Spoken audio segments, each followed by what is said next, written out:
దేశం ఏదైనా America strategy ఒక్కటే. పర్ఫెక్ట్ టైమింగ్ చూసి ఒకే దెబ్బ. దాంతో దేశం మొత్తం కకావికలమైపోవాలి, తమ చెప్పు చేతుల్లోకి వచ్చేయాలి. వెనిజువేలాలో ఇదే ప్లాన్ను సక్సెస్ఫుల్గా ఇంప్లిమెంట్ చేసింది అగ్రరాజ్యం. ఓవర్ నైట్లో ఆ దేశంపై కంట్రోల్ సాధించింది. ఇరాన్ విషయంలో కూడా సేమ్ స్ట్రాటజీ, కానీ ఊహించినంత ఫలితాలు మాత్రం రావడం లేదు. దీనికి కారణం ఏంటి? ఇరాన్ ఎందుకు కొరకరాని కొయ్యగా మారింది? అమెరికా వ్యూహాలు ఎందుకు బెడిసికొట్టాయి?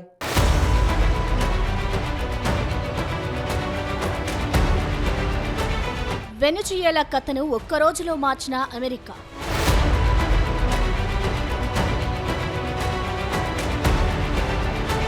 సర్జికల్ స్ట్రైక్ చేసి ఏకంగా అధ్యక్షుడినే కిడ్నాప్.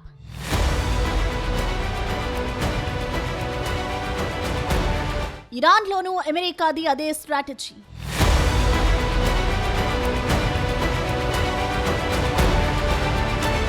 మొదటి రోజు ఖమేనీని ఖతం చేసిన America.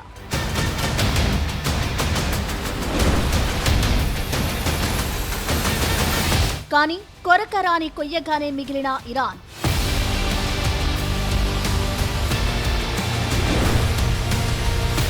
United states of America ప్రస్తుతం ప్రపంచంలో అగ్రరాజ్యం. అమెరికా తలుచుకుంటే ఏ దేశ తలరాతైనా మారుతుంది. ఇది చరిత్ర చెబుతున్న కఠోరమైన వాస్తవం. For example, Venezuela. కొడితే ఏనుగు కుంభస్థలాన్ని కొట్టాలి అనేది అమెరికా పాలసీ. ఏ దేశంలో అలజడి సృష్టించాలన్నా, ఆ దేశాన్ని చెప్పు చేతల్లోకి తెచ్చుకోవాలన్నా ఆ దేశ అధినేతపై ఫోకస్ చేస్తోంది అమెరికా. వెనిజుయేలాలో కూడా అదే చేసింది. ఏకంగా ఆ దేశ అధ్యక్షుడు నికోలస్ మదురో భవనంపై సర్జికల్ స్ట్రైక్ చేసింది. అతడిని కిడ్నాప్ చేసి అమెరికాకు తరలించింది. దీంతో ఓవర్ నైట్ లో వెనిజుయేలాను పూర్తిగా తన కంట్రోల్లోకి తీసుకుంది అమెరికా. ఇప్పుడు ప్రపంచంలో అత్యధిక చమురు నిల్వలు ఉన్న వెనిజుయేలా ఇప్పుడు అమెరికా చేతుల్లోకి వచ్చేసింది.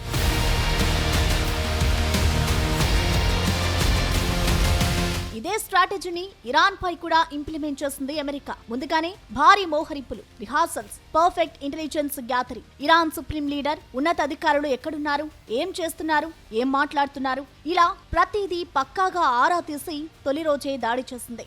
ఒకే రోజు Iran supreme leader Ayatollah Ali Khamenei సహా army, intelligence, navy, air force చీఫ్లు, భద్రతా సలహాదారులను ఖతం చేసింది. ఇది జరిగి వారం రోజులు దాటినా కానీ ఇరాన్ ను ఇంకా కంట్రోల్లోకి తీసుకోలేకపోయింది అమెరికా. ఇక్కడే అమెరికా వ్యూహాలు బెడిసికొట్టాయి. పక్కాగా ప్లాన్ చేసి ఇంప్లిమెంట్ చేసిన అమెరికా, ఇజ్రాయెల్ క్యాలిక్యులేషన్స్ కు అందని చాలా విషయాలు ఉన్నాయని తెలుసుకునేందుకు చాలా టైం పట్టింది అమెరికాకు.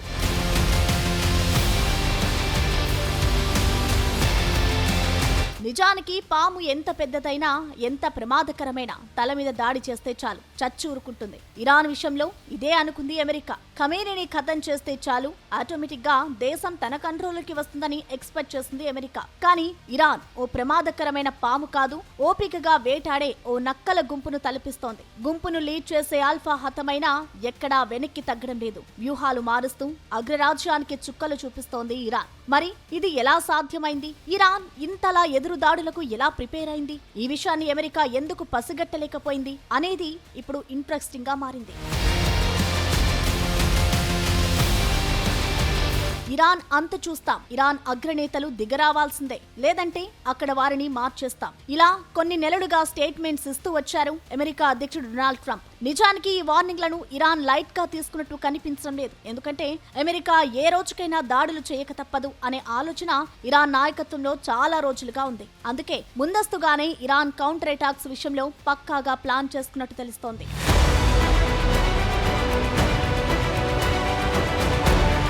మరో కీలకమైన విషయం ఏంటంటే, ఇరాన్ అనేది ప్రపంచం అనుకున్నట్టు వెస్ట్రన్ మీడియా ప్రచారం చేసినట్టు సుప్రీం లీడర్ ఖమేనీ ఆలోచనలు, ఆదేశాలకు అనుగుణంగా నడిచే దేశం కాదని ఇప్పుడు ప్రూవ్ అయింది. వెనిజుయేలాలో సైన్యం మొత్తం నికోలస్ మదురో కంట్రోల్లో ఉండేది. కానీ ఇరాన్ అలా కాదు. ఇరాన్ లో నార్మల్ ఆర్మీతో పాటు ఇస్లామిక్ రెవల్యూషనరీ గార్డ్స్ కార్ప్స్ కూడా ఉంది. ఇది కేవలం ఆర్మీ మాత్రమే కాదు, ఇది ఓ సమాంతర సైనిక వ్యవస్థ. అంతేకాదు, ఇరాన్ తన ఆర్మీ కమాండ్ కు డివైడ్ చేసింది. ఒక్కో కమాండ్ కు ఒక్కో అధికారిని నియమించింది. ఏదైనా విపత్కర పరిస్థితులు ఎదురైనప్పుడు బ్యాటిల్ ఫీల్డ్ లో ఈ కమాండర్లు సొంతంగా డెసిషన్స్ తీసుకుంటారు, దాడులు చేస్తారు.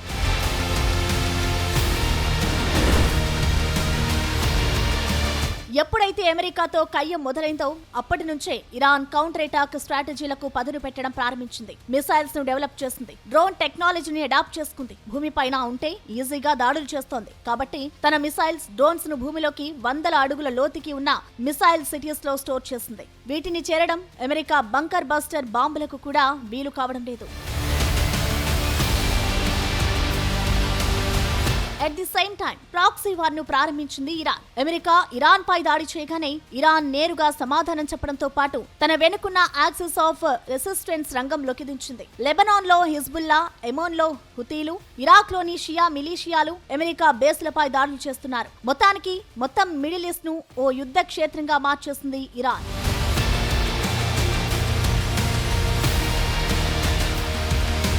ఇరాన్ మరో ముఖ్యమైన పని చేసింది. అదే మిసైల్, డ్రోన్ టెక్నాలజీని డెవలప్ చేసుకోవడం. ఇరాన్ చేసిన దాడుల్లో గల్ఫ్ దేశాల్లోని అమెరికాకు చెందిన $2 బిలియన్ విలువ రాడర్లు, థర్డ్ రక్షణ వ్యవస్థలను ధ్వంసం చేసింది ఇరాన్. కువైట్, ఖతర్, బహ్రైన్ లోని కీలకమైన రాడర్ వ్యవస్థలు ఇప్పుడు నేలమట్టమయ్యాయి. ఇది అమెరికా అస్సలు ఊహించలేదు. ఎందుకంటే ఖమేనీని ఖతం చేస్తే ఇరాన్ కథ సమాప్తమవుతుందని ఎక్స్పెక్ట్ చేసింది. కానీ అలా జరగకపోగా తీవ్రమైన ప్రతిదాడులు చేస్తోంది.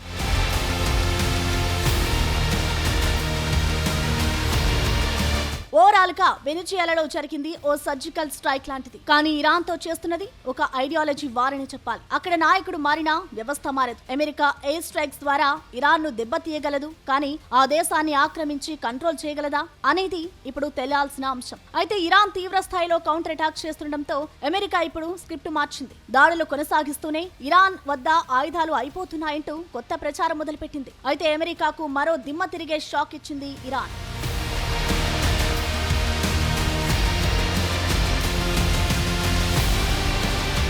6 రోజులు కూడా ఎదురు నిలవలేదు. ఇది అమెరికా స్టేట్మెంట్. 6 నెలలైనా మేము రెడీ.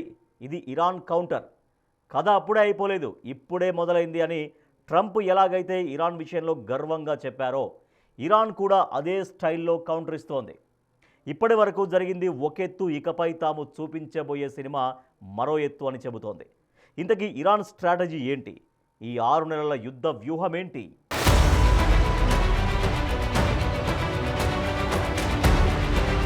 అమెరికా ఇరాన్ యుద్ధం మొదలు కాగానే మొదటి 2 రోజులు అమెరికా పైచేయి సాధించినట్లు కనిపించినా ప్రతి దాడులతో ఇరాన్ కూడా సై అంటే సై అన్నట్లుగా దాడులు చేయడం మొదలుపెట్టింది. బాలిస్టిక్, హైపర్సోనిక్ మిసైల్స్తో పాటు డ్రోన్లను ప్రయోగించింది. ఇజ్రాయెల్తో పాటు అనేక గల్ఫ్ దేశాల్లోని అమెరికా అసెట్స్, బేస్లపై దాడులు చేయడం మొదలుపెట్టింది. నిజానికి టెక్నాలజీ పరంగా కావచ్చు, ఇంటెలిజెన్స్ పరంగా కావచ్చు, పైచేయి సాధించిన అమెరికాకు ఇది కాస్త మింగుడుబడని అంశం. ఎందుకంటే ఇరాన్ నుంచి ప్రతిఘటన ఎదురవుతుందని అమెరికా అంచనా వేసింది. కానీ ఈ స్థాయిలో మాత్రం ఖచ్చితంగా ఊహించలేదు అమెరికా.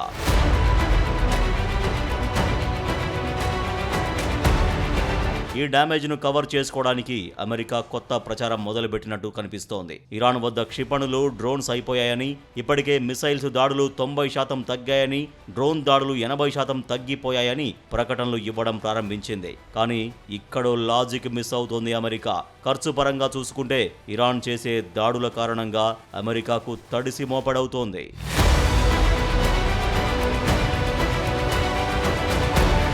20 లక్షలతో తయారైన డ్రోన్ మిసైల్ను కూల్చడానికి ఇజ్రాయెల్, అమెరికాలు కోట్లు విలువైన ఇంటర్సెప్టర్ మిసైల్స్ను ప్రయోగిస్తూ వస్తోంది. ఇది ఆర్థికంగా భారం కావడంతో పాటు మిసైల్స్ అయిపోతున్నాయనే చర్చ మొదలైంది. దీన్ని ధృవీకరిస్తూ పెంటగాన్ ఏకంగా అఫీషియల్గా ఒక లెటర్ కూడా రాసింది. మరో 10 రోజుల పాటు ఇదే స్థాయిలో మిసైల్స్ను ప్రయోగిస్తూ పోతే స్ట్రాటజిక్ అడ్వాంటేజ్ కోల్పోతామని చెబుతోంది.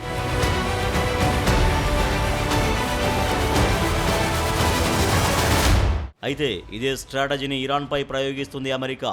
ఇరాన్ వద్ద ఆయుధాలు అయిపోయాయని, మరికొన్ని వారాల్లో ఇరాన్ మన కంట్రోల్లోకి వస్తుంది అంటున్నారు అమెరికా అధ్యక్షుడు ట్రంప్. అంతేకాదు, ఇరాన్ పని పూర్తయిన తర్వాత క్యూబా సంగతి కూడా చూద్దామంటున్నారు. కానీ ట్రంప్కు అంత ఛాన్స్ ఇవ్వమంటోంది ఇరాన్.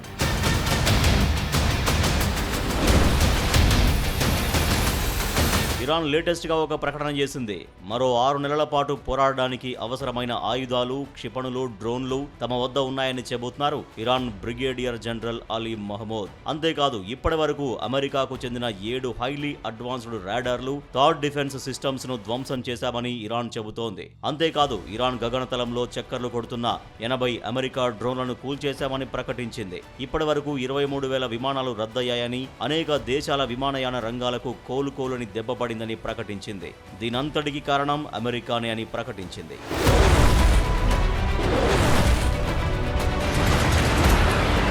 ఇరాన్ ప్రకటనలో మరో కీలక విషయం ఏంటంటే ఇప్పటి వరకు ప్రయోగించిన మిసైల్స్, డ్రోన్స్ అన్నీ కూడా ఫస్ట్ అండ్ సెకండ్ జనరేషన్ వి అని. అంటే 2012, 2013, 2014లో ఉత్పత్తి చేసిన మిసైల్స్ ను మాత్రమే ప్రయోగించామని ఇరాన్ చెబుతోంది. ఇంకా లేటెస్ట్ టెక్నాలజీతో తయారైన మిసైల్స్ ను తాము రంగంలోకి దించలేదంటోంది. గత 10 ఏళ్లలో తాము చాలా మిసైల్స్ ను సిద్ధం చేశామని చెబుతోంది. యుద్ధం మరో 6 నెలల పాటు కొనసాగినా పోరాడేందుకు సిద్ధంగా ఉన్నామనేది ఇరాన్ ఇస్తున్న స్టేట్మెంట్.